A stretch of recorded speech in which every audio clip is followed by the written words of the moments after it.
What would it be if our surroundings were not kept clean? We know how badly it would impact all forms of life. Fortunately, humans have created several artificial systems to ensure our surroundings remain neat and clean. Now imagine the accumulation of pollutants within our body, and what is that system which keeps our body neat and clean? Well, you guessed it right. It is our God-gifted kidneys, the natural filter that makes sure our body remains neat and clean. Hello everyone, this is Anshu Jain and I would like to welcome each one of you to this very special episode on kidney health, which is brought to you by NHMMI Narayana Super Speciality Hospital. And joining me today on this spectacular segment is the Senior Consultant Nephrology at NHMMI Narayana Super Speciality Hospital with over 15 years of experience in various areas related to nephrology, and he has got a special interest in kidney transplantation. Friends, I'm talking about the highly cognizant and focused Dr. Sunil Dharmani. Doctor, it is such a great pleasure to have you with us today. Welcome to the show. Thank you. सबसे पहले मुझे ये जानना है कि आखिर हमारे शरीर में किडनी के फंक्शंस होते क्या हैं? देखिए, सबसे इम्पोर्टेंट फंक्शन जो किडनी का होता है वो होता है फिल्टर करना, शरीर से गंदगी को निकालना। मींस जो भी टॉक्सिन्स हैं like urea, creatine, other toxins, उनको फिल्टर आउट करना। दूसरा होता है बॉडी में सॉल्ट का बैलेंस मेंटेन करना, सोडियम पोटेशियम को इक्वलाइज करके रखना, और उसी के थ्रू ब्लड प्रेशर मेंटेन करके रखती है। इसके अलावा जो स्पेशल फंक्शंस और होते हैं वो होता है ब्लड को बनाना। ये एक स्पेशल कंट्रीब्यूशन है किडनी का जो बहुत कम पता रहता है लोगों को। और इसके अलावा विटामिन डी, जो एक्टिव विटामिन डी होता है, वो भी किडनी द्वारा बनता है। तो ये जो है कुछ इम्पॉर्टेंट फंक्शंस हैं किडनी के, जिससे हम मैनेज होते हैं, हमारी बॉडी मैनेज होती है। Alright, that मतलब विटामिन डी एक शायद ऐसा फैक्टर है जो शायद बहुत कम लोगों को पता होगा। जी। That it is also produced by kidneys. Yes. आज हम पूरी तरह से बात करने वाले हैं किडनी से जुड़ी बीमारियों के बारे में और उनका प्रिकॉशन, प्रिवेंशन, क्योर क्या है। सर, शुरू करते वक्त मैं आपसे ये जानना चाहूँगी कि आखिर कौन सी कॉमन डिसीजेज हैं जो किडनी में होती हैं और किस कारणवश वो होती हैं? किडनी मोस्ट कॉमन अगर हम बात करें जो हमें पता है, और वो है diabetes. That is the most important. It contributes around 40% in chronic kidney disease. Second जो फैक्टर आता है वो है blood pressure, BP we call hypertension. ये सेकेंड कॉन्ट्रीब्यूटरी, इसका कॉन्ट्रीब्यूशन अराउंड 20 to 22% है। इसके अलावा जो डिसऑर्डर्स होते हैं क्रॉनिक ग्लोमेरुलर डिजीजेस, ये किडनी की स्पेसिफिक बीमारियां होती हैं जिनमें किडनी की छन्नियाँ, what we call as glomerulus filters, वो खराब होने लगते हैं। इसमें बहुत सारे कॉजेज, मतलब बहुत सारे डिजीजेस हैं। इन नटशेल जब वो क्रॉनिक हो जाती हैं हम उनको क्रॉनिक ग्लोमेरुलर डिजीजेस बोलते हैं। इसके अलावा हो गया एनाल्जेसिक इनटेक, पेन किलर्स, ये कॉज है। Then comes your hereditary causes, जैसे ADPKD करके एक बीमारी है जिसमें बहुत सारे सिस्ट या फिर दूसरी भाषा में बिना पस वाले फोड़े बन जाते हैं किडनी, और किडनी बड़ी हो जाती है।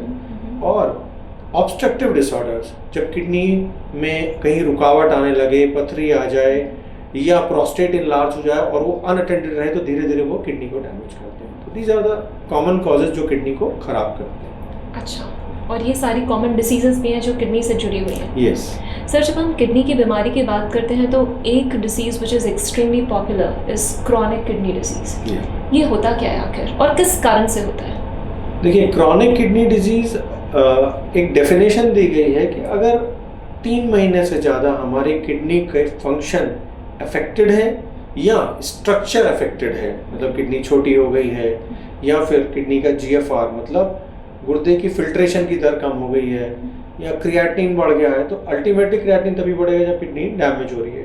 तो अगर इस ड्यूरेशन को क्रॉस कर लिया 3 months, तो patient is labelled as chronic kidney disease. ये टर्मिनोलॉजी हम यूज़ करते हैं। अब उसमें भी जो है 5 स्टेजेस हैं, स्टेज 1, 2, 3, 4, 5। ये डिपेंड करता है कि बॉडी में जो आप GFR निकालते हो किडनी का वो कितना है। डिपेंडिंग अपॉन दैट 90 से लेकर लेस देन 15 GFR, तो जो स्टेज 5 होता है वो किडनी के फिल्ट्रेशन की दर जब 15 से कम हो जाए तो उसको स्टेज 5 बोलते हैं। अच्छा। तो स्टेजिंग इसलिए की गई है ताकि आप ईच स्टेप पे कुछ एक्शंस डिफाइंड है कि अच्छा अगर इस पहले से आप मान लीजिए स्टेज 1-2 में हैं तो आपको ये एक्शन करना है ताकि आप उसकी बीमारी की रफ्तार को धीमी कर सकें। तो स्टेज वाइज इसीलिए डिफाइन किया गया है कि आप उसको उतने ही अलर्ट हो पाएँ, कब मरीज को डायलिसिस बोलना है, कब उसको फिस्टुला बनाना है। तो इसको बेसिकली डिफाइन किया गया सीकेडी में। कॉम्प्लेक्सिटी को समझते हुए इलाज हाँ। जो ट्रीटमेंट का प्रोसेस है वो हम एक लाइन अप कर सकें, उसके Yes. कारण स्टेजिंग इज इम्पोर्टेंट। यस।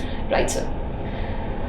अगर फिर किडनी डिसीज़ की बात करें तो जैसे कि जस्ट अभी आपने बताया कि डायबिटीज़ जो है एक बहुत बड़ा कंट्रीब्यूटर है किडनी को इम्पैक्ट करने के लिए। उसमें एक टर्म आता है सर, जितना हमें पता है, that is diabetic nephropathy. I would want to know ये एग्जैक्टली होता क्या है? See, diabetic nephropathy basically we call it as a histopathological diagnosis होती है। इसमें नेफ्रोपैथी में क्या होता है, there is a damage to the glomerulus of the kidney. पहले वहाँ पे जो उसकी किडनी की जो बेसिकली ग्लोमेरुलस की जो बेसमेंट मेम्ब्रेन होती है उसका थिकनिंग हो जाता है। फिर प्रोसेस होता है कि किडनी के फिल्ट्रेशन की दर पहले शुरू में बढ़ जाती है और फिर उसके बाद जो है इंजरी होने लगती है ग्लोमेरुलस को। तो इसकी भी स्टेजेस हैं पैथोलॉजिकली, लेकिन अल्टीमेटली एक आम भाषा में बोलूँगा कि ग्लोमेरुलस एक छन्नी होती है और किडनी की छन्नी खराब होने लग जाती है। तो धीरे धीरे जो उसकी मेम्ब्रेन है वो जब खराब होने लगती है, चार्जेस हटने लगते हैं, फिर प्रोटीन किडनी के थ्रू गिरने लगता है और वो एल्बुमिन यूरिन में आने लगता है। तो बॉडी में एल्बुमिन धीरे धीरे कम होने लगता है और यूरिन में आने लगता है। तो पहले डायबिटिक नेफ्रोपैथी में पहले सिर्फ आपको एल्बुमिन मिलेगा यूरिन में और उसके लिए भी डिफाइंड स्टेजेस दी गई हैं कि हम लोग जो यूजुअली टेस्ट कराते हैं एल्बुमिन क्रिएटिनिन रेशियो, तो उससे आप डायग्नोसिस बनाते हो। और उसके बाद भी इफ इट इज अनअटेंडेड तो फिर वो धीरे धीरे पूरी किडनी में स्क्लेरोसिस करने लगेगी और जो किडनी के पार्ट ट्यूब्यूल्स होते हैं उनकी इंजरी होगी और ultimately patient frank diabetic nephropathy से क्रॉनिक किडनी डिजीज की तरफ प्रोग्रेस करते चले जाते हैं। अच्छा, so we can say that diabetic nephropathy भी जो है is a form of chronic kidney disease. See we label it as, जैसे क्रॉनिक किडनी डिजीज है, now what is the cause? Diabetes, तो we call it diabetic kidney disease. As a diabetic nephropathy is one of the cause. Right, got it sir. So high BP, that is hypertension, हम जानते हैं कि that leads to so many issues, so many problems, and kidney disease से भी इसका link बहुत तगड़ा है। What is the reason and किस हद तक हाइपरटेंशन आपकी किडनी को इफेक्ट कर सकता है? देखिए, हाइपरटेंशन का जो रिलेशन है वो कुछ ऐसा है कि hypertension can lead to chronic kidney disease and chronic kidney disease can lead to hypertension. Okay.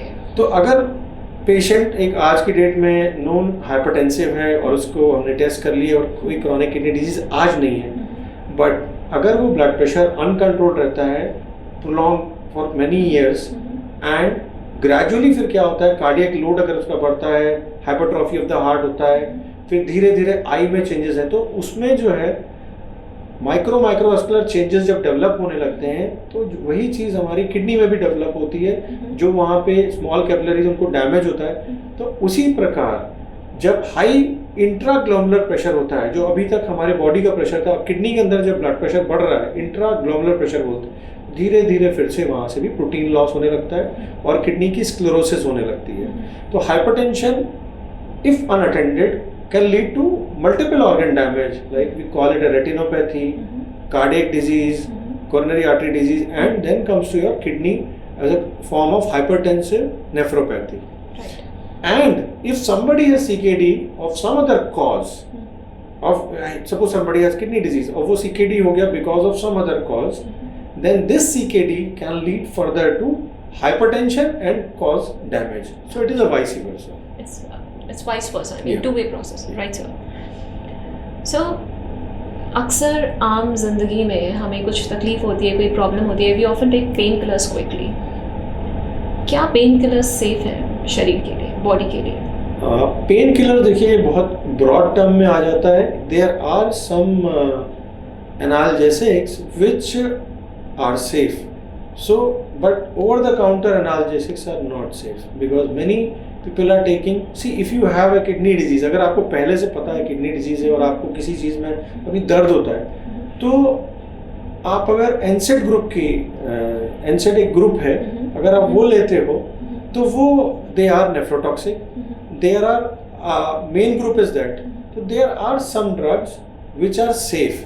So that is why हम बोलते हैं कि अगर किडनी डिजीज है और आपको पेन किलर लेना है आप ले सकते हैं, बट अपने नेफ्रोलॉजिस्ट के सुपरविजन में या अपने फिजिशियन से भी आप बात कर सकते हैं who has a knowledge for that.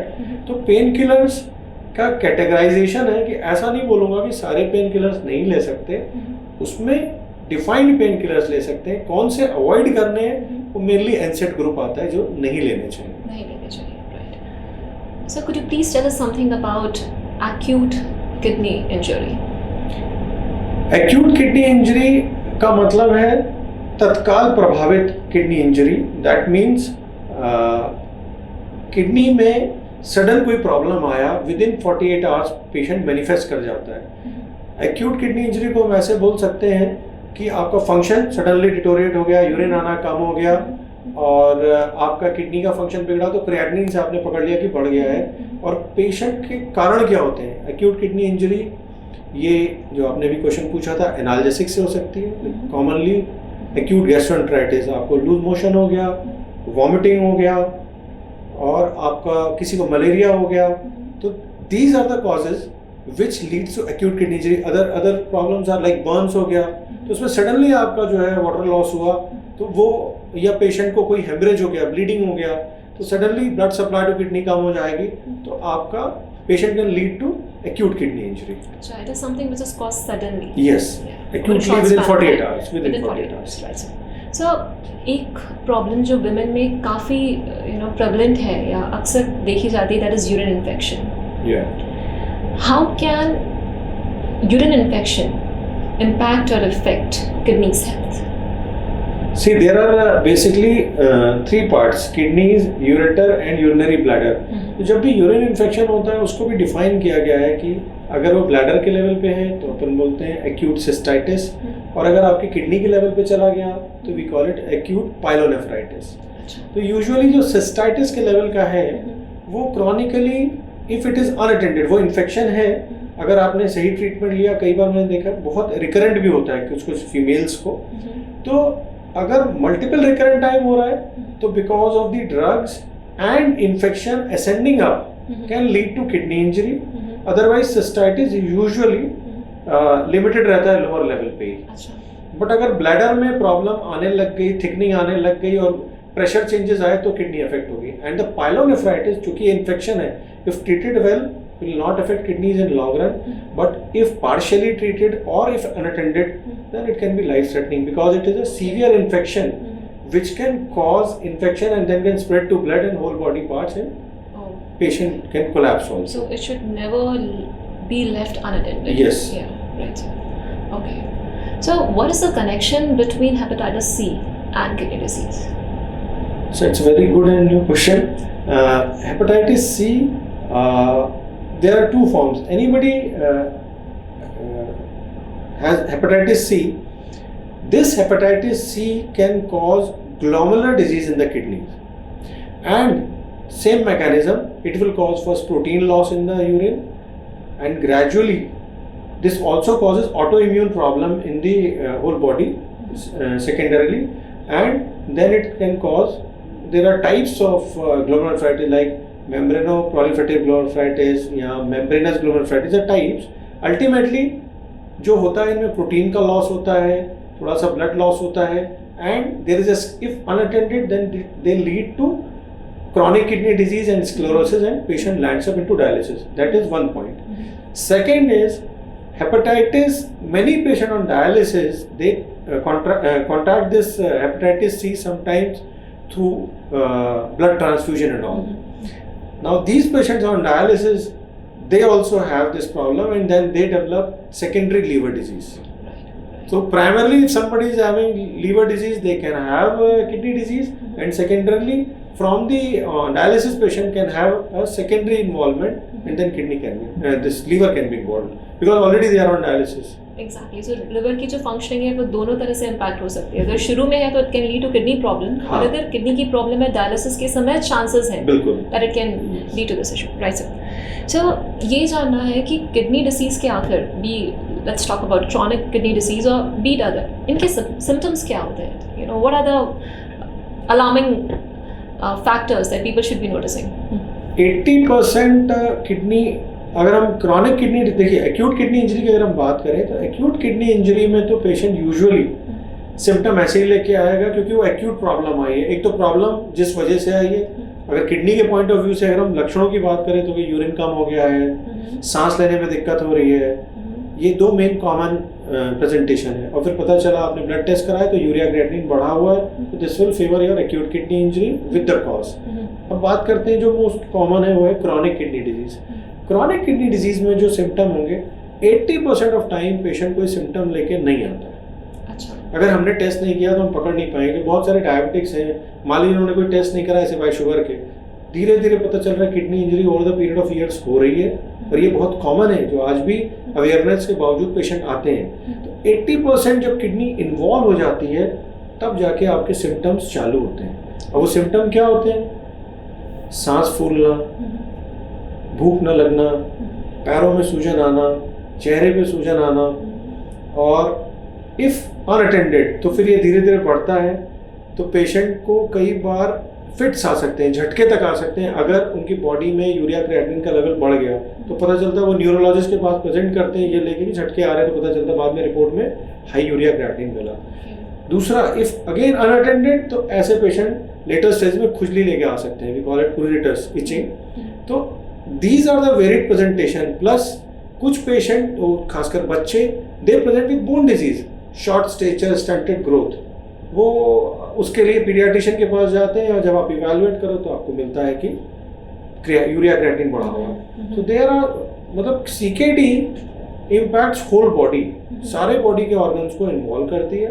और यूजुअल प्रेजेंटेशन मैंने कहा ना लेट होता है, इसीलिए पेशेंट की जो रिवर्सिबिलिटी है वो इसीलिए अर्ली पकड़ेंगे जल्दी रिवर्स हो जाएगी, लेट पकड़ेंगे तो लेट रिवर्स हो जाएगी। सिम्टम इतनी लेट आते हैं, इसीलिए वी मेक पीपल अवेयर कि पहले टेस्ट कराएं। ऐसे करेक्ट, मतलब इन पर्टिकुलरली जिनको हाइपरटेंशन है या जिनको डायबिटीज है, उनको तो अगर कोई इशू हो रहा है या नहीं हो रहा है उसके बावजूद they must be checked on regular intervals. And इसके अलावा जो नॉर्मल भी है, जिनको कोई इशू नहीं है, उनको ईयरली चेकअप एक बार अपना जरूर कराना ही चाहिए। पहले बोलते थे 30 इयर्स, हम बोलते हैं 30 to 40 इयर्स में एक रेगुलर चेकअप में रहना चाहिए, बेसिक टेस्ट होने चाहिए। सर, इसको डायग्नोस करने का तरीका क्या होता है? ब्लड टेस्ट और something else? See, to diagnose kidney disease, we can do two basic tests. One is urine routine, मतलब साधारण यूरिन की एक जांच। अच्छा। And second comes, मैं बहुत स्पेसिफिक बोल रहा हूँ, लो कॉस्ट में भी, सीरम क्रिएटिनिन। अगर हमने ये दो टेस्ट किए और ये बिगड़े हुए हैं, you can pick up कि हाँ किडनी डिजीज है। Now with the history and the duration कि कितने समय से था और seeing the previous file, आप उसका ये डिफाइन करना कि क्रॉनिक किडनी डिजीज है या एक्यूट किडनी इंजरी हुआ है, वो आपको पहला स्टेप है। रूटीन में फिर आगे हमें बढ़ना पड़ता है, तो हम लोग यूरिन में प्रोटीन की मात्रा देखते हैं, प्रोटीन क्रिएटिन रेशियो कराते हैं। और फर्दर कहीं ये नेफ्रोटिक सिंड्रोम से तो नहीं चालू हुआ था, तो 24 आवर यूरिनरी प्रोटीन हम कराते हैं। Then you need to see a kidney size, तो आप उसके लिए सोनोग्राफी कराते हैं कि साइज अगर स्मॉल है that favours more of a chronic kidney disease, normal है तो कहीं एक्यूट तो नहीं है, और sometimes in diabetic we usually get a normal size kidney. तो इन इन्वेस्टिगेशन के अलावा we come with now CKD की वजह से जो बॉडी में चेंजेस आ रहे हैं, then you need that investigation like serum calcium, phosphorus, uric acid, ये कराते हैं। एंड अलॉन्ग विद दैट अगर कोई इन्फेक्शन लग रहा है तो हम कल्चर्स कराते हैं, urine culture, if required blood culture. These are the some basic test. Some time अगर आपको लग रहा है कि प्रोटीन यूरिया सिर्फ है और क्रिएटिनिन नॉर्मल है, तो फिर कई बार in case of nephrotic syndrome we advise kidney biopsy, sonology guided kidney biopsy we do, in which we take a small tissue without any operation, percutaneous method, which makes a clear cut diagnosis, and that time that disease are mainly reversible if picked up early. Yeah, I was about to get back to this, that is this disease reversible? ये क्या एक reversible process होता है या irreversible होता है? If you label that case as a chronic kidney disease, that is a sort of irreversible.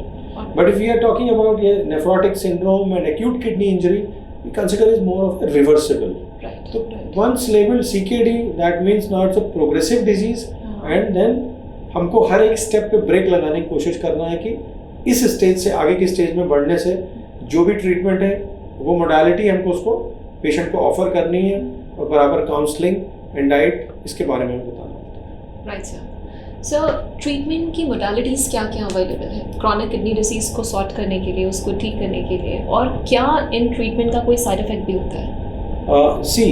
It all depends कि patient हमारे पास कौन सी स्टेज में आ रहा है। यूजुअल प्रेजेंटेशन जो देखने को मिलता है, पेशेंट यूजुअली CKD स्टेज 3 में आते हैं। अच्छा।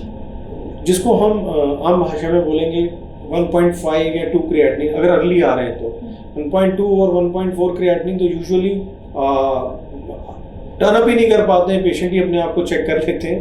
तो स्टेज 3 का प्रेजेंटेशन होता है, and the early treatment is, the goal of treatment is, if the cause is diabetes, then control diabetes. If the cause is blood pressure, take antihypertensive and control your blood pressure. The goal is around 130/80 or 125/75 if the proteinuria is more than 1 gram. अगर ये दोनों part हमने, these are the basic and the first line treatment. Now comes कि अगर kidney disease progress हो गई है तो उसके अपने जो कॉम्प्लिकेशंस आ रहे हैं, जैसे हीमोग्लोबिन का कम हो जाना, because I told you earlier कि वो because of kidney disease haemoglobin कम हुआ, तो उसका टेस्ट कराना, आयरन सेचुरेशन कितना है, देन उसके accordingly iron treatment plus injections of erythropoietin depending upon उसको ऐड करना। उसके बाद कैल्शियम, फॉस्फोरस कई बार बिगड़ते हैं तो उसका मैनेजमेंट उसमें ऐड करना। प्लस ऐसे पेशेंट्स में अर्ली स्टेज में मेटाबॉलिक एसिडोसिस होती है तो उसका भी मेडिकल ट्रीटमेंट है।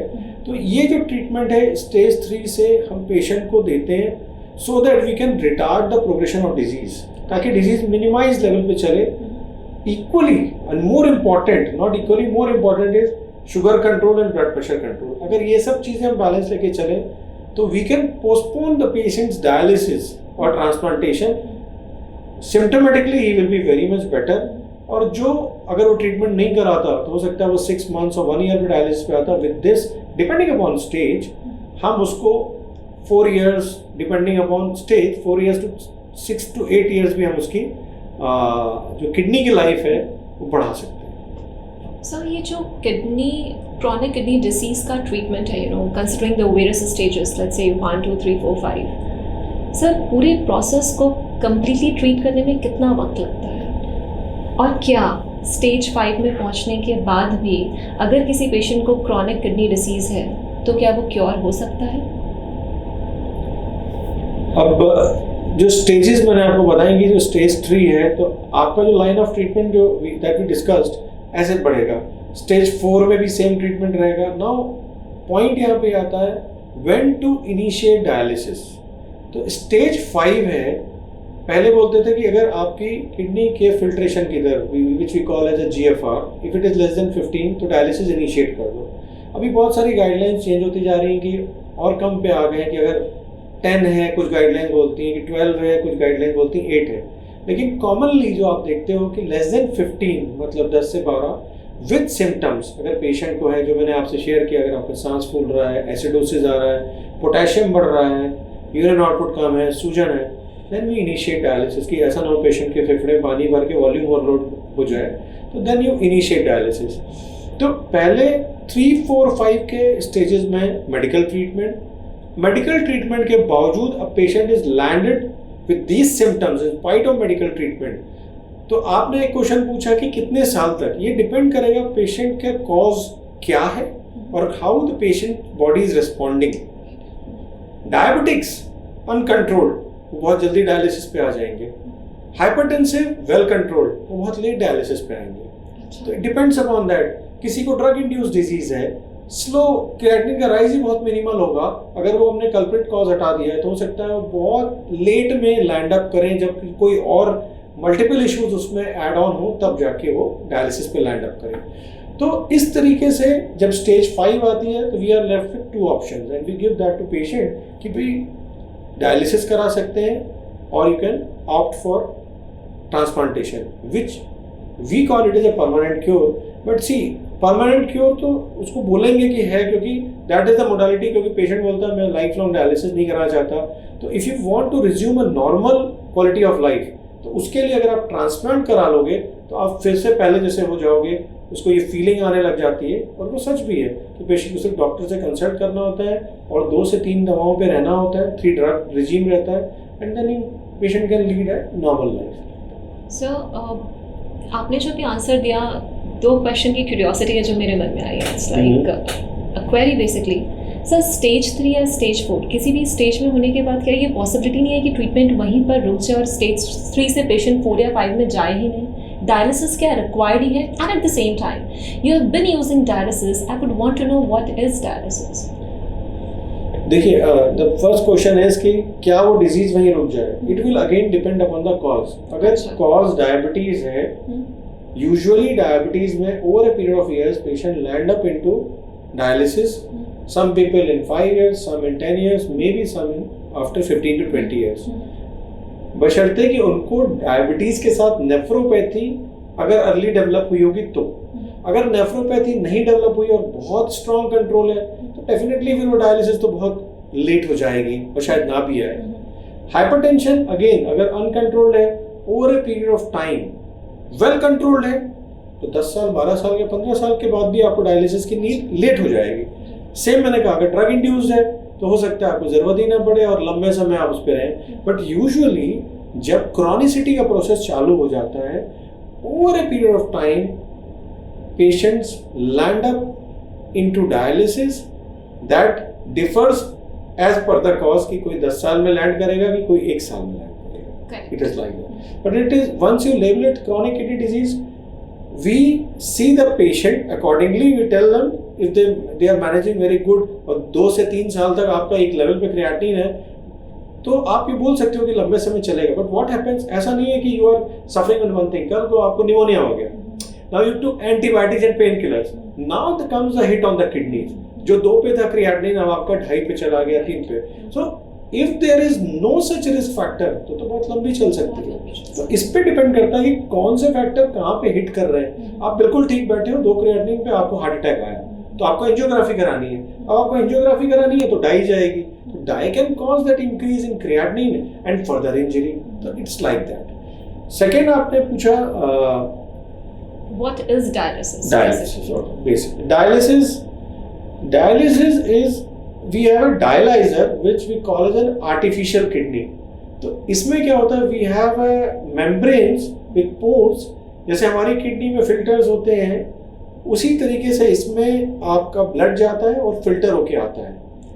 प्लस आर्टिफिशियल डायलिसिस रूम में we make a solution which resembles to our plasma और we pass it in a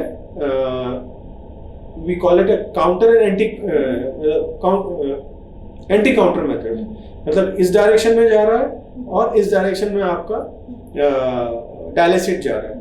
तो उससे क्या होता है, जो गंदगी आपकी बॉडी की होती है वो डायलिसिट की तरफ मूव करती है और डायलिसिट के जो इलेक्ट्रोलाइट्स हैं वो उसको बैलेंस करते हैं। तो बेसिकली डायलिसिस में आप नेचुरल तरीके से फिल्ट्रेशन कराते हो एंड आपका यूरिया एंड क्रिएटिनिन उसके थ्रू फिर कम हो जाता है and that last for again 48 hours के बाद फिर रीडायलिसिस होती है, क्योंकि वो अब आपकी नेचुरल किडनी तो काम कर नहीं रही है, दिस इज आर्टिफिशियल। तो आप एक लेवल से क्लियर कर दोगे तो फिर क्या है, बॉडी में फिर से जो प्रोसेस है टॉक्सिन तो फिर जनरेट होंगे। आप डाइट ले रहे हो, नॉर्मल मसल ब्रेक डाउन हो रहा है, तो डेली मर्रा में फिर ओवर पीरियड 48 आवर्स तो फिर से आपको डायलिसिस की रीडेट लगती है। तो we give a regime of 3 dialysis per week which is universally accepted कि इतना होना चाहिए and that maintains your urea creatinine level and आपको क्लिनिकली पेशेंट फिर एसिम्प्टोमेटिक हो जाता है अगर अच्छे से ट्रीटमेंट चलता रहे। अच्छे से ट्रीटमेंट चलता रहे तो मतलब आर्टिफिशियली ये ब्लड को प्यूरिफाई करने का एक टेक्निक है। ये इसको हम हीमोडायलिसिस बोलते हैं, जो मैं आपको बता रहा हूँ। और उसमें क्या करते हैं कि उसमें एक फिस्चुला बनवाते हैं।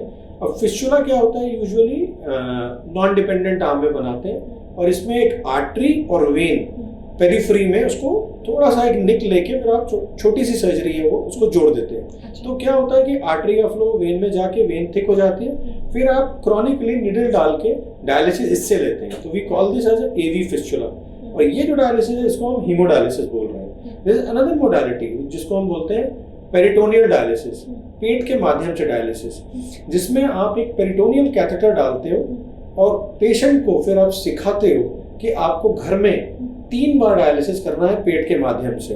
तो आप उसके फ्लूइड्स अवेलेबल रहते हैं, ग्लूकोज बेस्ड फ्लूइड्स रहते हैं, उसकी डिफरेंट परसेंटेजेस हैं, और वो आप पेशेंट को सिखाते हो कि एवरी 4 to 5 आवर्स ऐसे 3 साइकिल करो, 5 आवर्स एंड 12 आवर्स।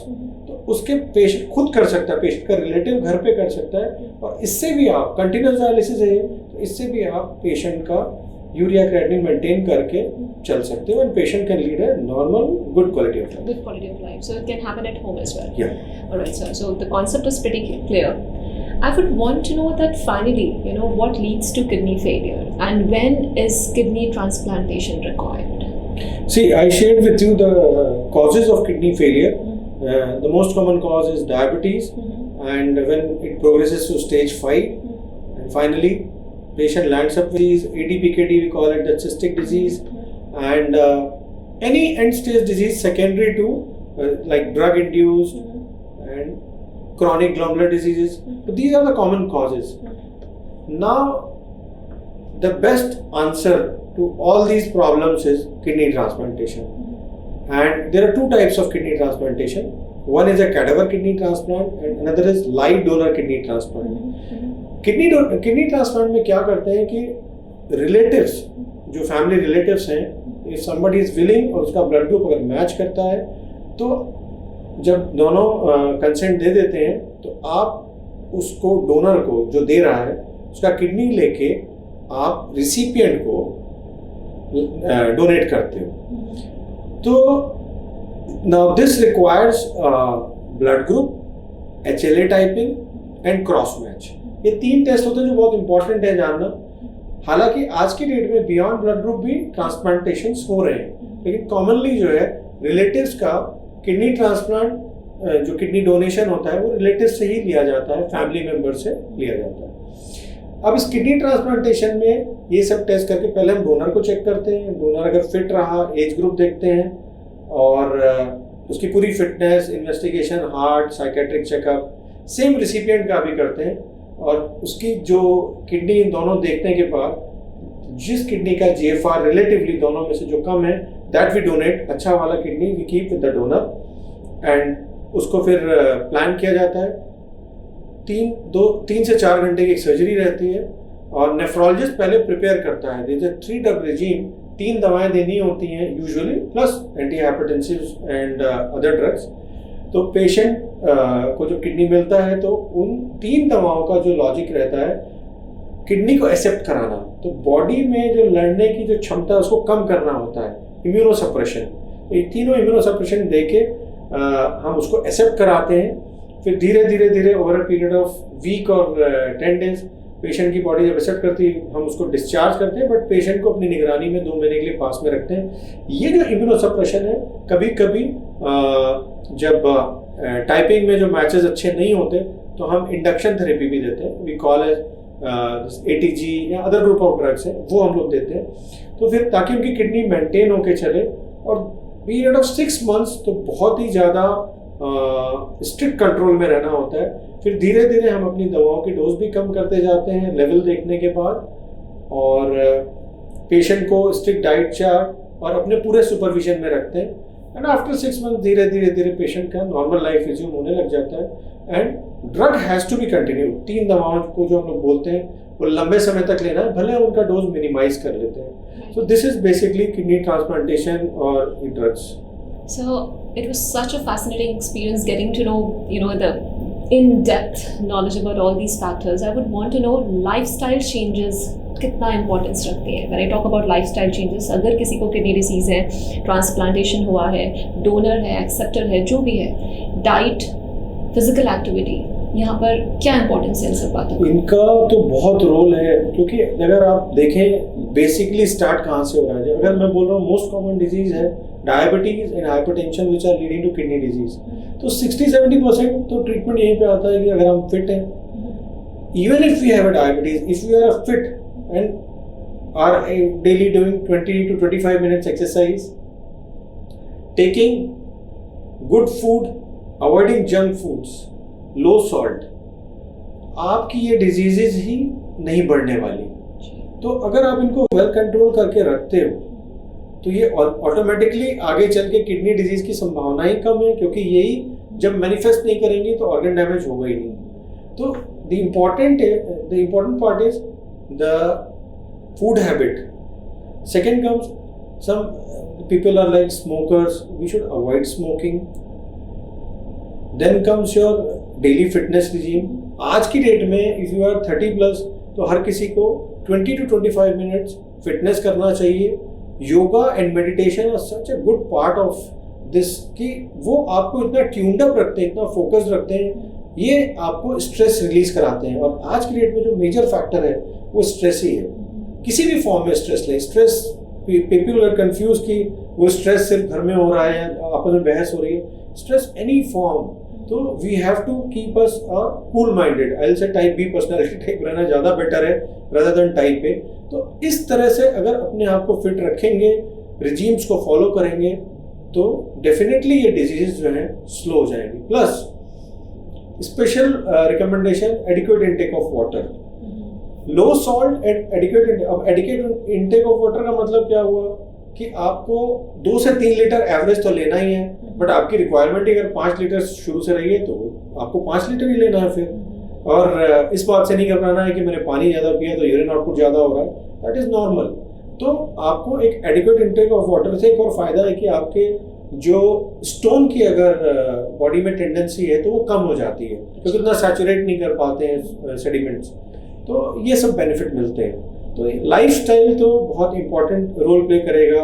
ये जो मेरे को क्वेश्चन पूछते हैं सिगरेट पी सकते हैं, 2 पी सकते हैं, नहीं, we should avoid it. Alcohol अब इसमें कार्डियोलॉजिस्ट का अपना एक वो है कि हाँ इतना ml ले सकते हैं, बट मेरे हिसाब से कि किसी भी फॉर्म में आगे जाके alcohol has no direct impact on kidney disease, but again with liver disease and cardiac disease patient can have that could further lead to kidney disease, right.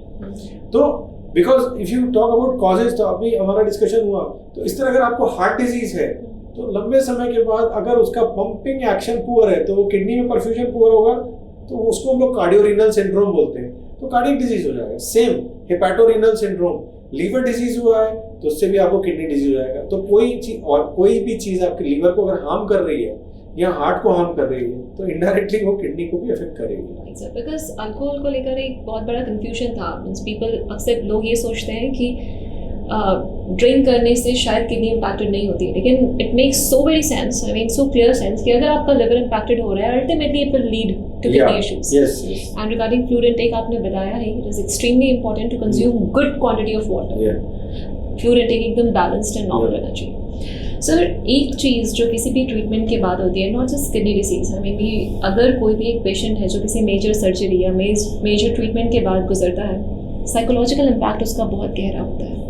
How safe it is to go for a rehab programme और to consult a counsellor or go for the medications which help you get down or bring down the anxiety and all those factors? See, the first part is कि patient अगर apprehensive हो रहा है, जब आप patient को बताते हो किडनी डिजीज है तो बहुत नेगेटिव इम्पैक्ट आता है लोगों में, अरे मुझे किडनी डिजीज है, क्रॉनिक तो नहीं है, तो they run to multiple doctors and finally when they see many doctors तो वो एक्सेप्ट करते हैं कि हाँ क्रॉनिक है, तो उनको एक नेगेटिविटी आ जाती है, अरे मैं तो डायलिसिस पे आ जाऊँगा, डायलिसिस पे सर्वाइवल नहीं है। तो this depends upon the nephrologist first जो उसको फेस कर रहा है। The counseling is most important. We counsel our patient, we give ample time कि उसको ये समझ में आए कि ये डेड एंड नहीं है, मतलब अब आ गया CKD तो आपकी life is no more, it is not like that. So see the counselling is more important. अगर नेफ्रोलॉजिस्ट कर सकता है काउंसलिंग और पेशेंट कन्विंस हो गया तो वेल एंड गुड, नहीं तो yes, psychiatric consultation is not an issue. Again I will stress more on counselling. Now some psychiatric problems developing and if required then the drugs can be taken again under supervision of nephrologist, because there are a lot of drugs जिसमें आपको dose modify करना है and these drugs carry sedation.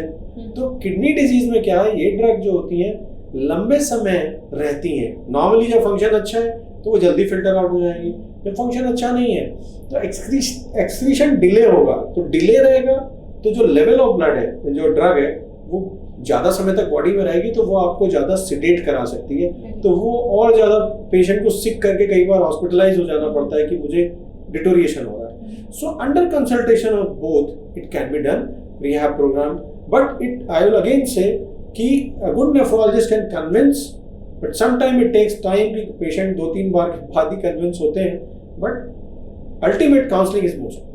Counseling is the most important, right, sir? So, what is the mortality rate in general? जिंदगी का खतरा जिसे हम कहते हैं, ये तो निर्भर करता है कि अगर आप इसको कंपेयर ऐसे कर लो कि जब डायलिसिस नहीं थी तो पेशेंट का सर्वाइवल कितना था, और आज की डेट में पेशेंट का जो सर्वाइवल है वो 80 to 90 ईयर्स तक जा रहा है, जो पहले 60 ईयर्स तक था। नाउ आपका chronic kidney disease. No I am coming to that normally. अब हम अगर बात करते हैं कि how dialysis and transplantation has added to life, अगर आप हीमोडायलिसिस पे हो तो what is the average survival? Average survival we call it around 8 to 10 years, एक एवरेज स्टडी मतलब स्टडी में था। Now it has progress up to 12 years also, and some people are surviving up to 20 years also, but average survival is we call it around 10 years. अगर आप peritoneal dialysis पे हो तो बोलते हैं 2-4 साल बेटर, तो 10 to 15 years, बट अगर आपने ट्रांसप्लांट कराया है तो they call it as 25 to 30 years if everything is going good, you are not having any infection। आपको ट्रांसप्लांट के बाद कॉम्प्लिकेशंस भी होते हैं, जैसे हाँ, और सेकेंडरी इन्फेक्शन हो गए, तो वो जरूर आपकी क्वालिटी ऑफ लाइफ बिगाड़ती है या सर्वाइवल कम कर सकती है। अदरवाइज गुड सर्वाइवल आपको 25 ईयर्स तक ऐड कर सकता है। तो मैं बिल्कुल भी पेशेंट्स को बोलता हूँ हिम्मत नहीं हारना है। वो नॉर्मल भी आप शायद उतना नहीं जीते कई बार आप जितना किडनी ट्रांसप्लांटेशन के बाद आप सर्वाइव कर जाओगे। तो we have to be positive, and ठीक है it's a costly disease I will say, but ऐसा नहीं है। नाउ इतने गवर्नमेंट के स्कीम्स आ गए हैं, डायलिसिस पे पेशेंट को इतना फायदा मिलता है, हर जगह हर प्रदेश में आ गई है। तो लाइफ अगर पेशेंट ढंग से डायलिसिस ले रहा है एज पर डॉक्टर सुपरविजन, तो quality of life is better, and average survival of haemo is 10 to 12 years. That's wonderful, sir. So one last question. Would this impact the normal routine life? When I say normal routine life, I mean everything, be it sexual life, be it your physical activities and everything. Can they go ahead with their normal activities on day-to-day life? Yes, they can. See, like now there are exceptions, like anybody is having a diabetes complication which is affecting nerves, then in that case some sexual life may be affected because of that disease. Otherwise kidney disease per se is not like that, you cannot do your routine activities, you can enjoy a normal life again with a disease which is causing, and managing that particular disease also along with CKD, you can do a good normal life. Yes, that's wonderful. So it was such a great pleasure, to know in depth about all these issues. One message that you would want to give to all our viewers. I'd like to say, घबराने की जरूरत नहीं है। Kidney disease कोई भी हवा नहीं है। अगर आपको किडनी डिजीज है या आपको अपने डाउट है रिपोर्ट कराते हैं, तो आपको बिना ज्यादा चिंता किए अपने नेफ्रोलॉजिस्ट से मिलना है, उससे डिजीज की डेप्थ को समझना है और उसको एक्सेप्ट करते हुए उसको सही पाथ पे जाना है, भटकना नहीं है। कई बार बहुत सारे पेशेंट भटक जाते हैं और आप डर से बैठ जाता है कि अब मेरी लाइफ ज़्यादा नहीं चली। ऐसा नहीं है। आज की डेट में अच्छी क्वालिटी किडनी डायलिसिस और ट्रांसप्लांटेशन से हर जगह संभव है। तो आगे बढ़ के अपने डॉक्टर से खुल के बताएं अपनी प्रॉब्लम्स और उसका पूरा फायदा उठाएं। जिंदगी आप लंबी जी सकते हैं और हम दोनों मिलके जी सकते हैं, हम सब मिलके जी सकते हैं। धन्यवाद। Thank you, sir. Thank you so much. So, guys, I was in conversation with the senior consultant nephrology at NHMMI Nirvana Super Speciality Hospital, Dr. Sunil Dharmani. तो सही समय पर बीमारी का पता लगना, सही तरह से जांच होना और सही समय पर जांच होना, ये कुछ बातें ऐसी हैं जिससे किसी भी बीमारी को हम आसानी से ठीक कर सकते हैं। इस जंग को हम जीत सकते हैं। अपना रेगुलर चेकअप कराते रहें। ये बात ये नहीं है कि आपको कोई दिक्कत है या नहीं है, बीमारी है या नहीं है, बट रेगुलर जांच होना शरीर के लिए बेहद ज़रूरी है। कहते हैं ना, precaution is always better than cure. तो अपना ध्यान रखें, सुरक्षित रहें, स्वच्छ रहें और ज़िंदगी को बेहद खूबसूरती से और आसानी से जीते जाइए। This is Anshu Jain, your host for this special episode, signing off for now with the promise that I'll be back again with another interesting episode. For that, keep following NHMMI Narayana Super Speciality Hospital on all our social media platforms. Take very good care of yourself. Thank you.